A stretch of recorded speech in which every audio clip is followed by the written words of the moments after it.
আসসালামু আলাইকুম বন্ধুরা, এখন আমি আপনাদের সামনে একটা হাদিসের বাণী পড়ে শোনাবো। তো আমি শুরু করলাম। قال النبي صلى الله عليه وسلم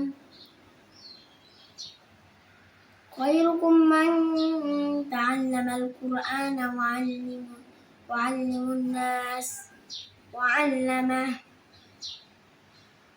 হাদিস শরীফের অর্থ। এখন আমি ইংলিশে বললাম প্রথমে।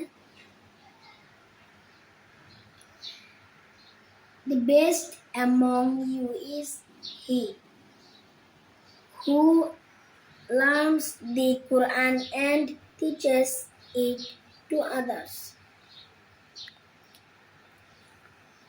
এখন এটির বাংলা অর্থটি আমি আবার বলছি। তোমাদের মধ্যে সর্বোত্তম ওই ব্যক্তি যিনি কোরআন মাজিদ শিক্ষা করেন এবং শিক্ষা দেন। তো হাদিস থেকে আমরা শিক্ষা পেলাম যে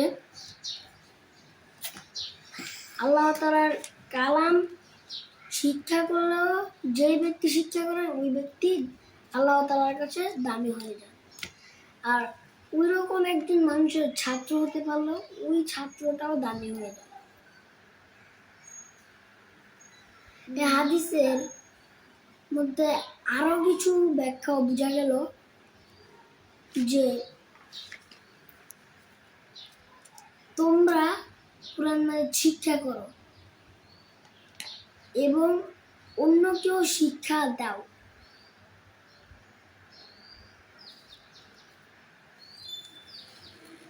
অতএব আল্লাহ তাআলা আমাদেরকে এই হাদিস অনুযায়ী আমল করার তৌফিক দান করুন। আসসালামু আলাইকুম।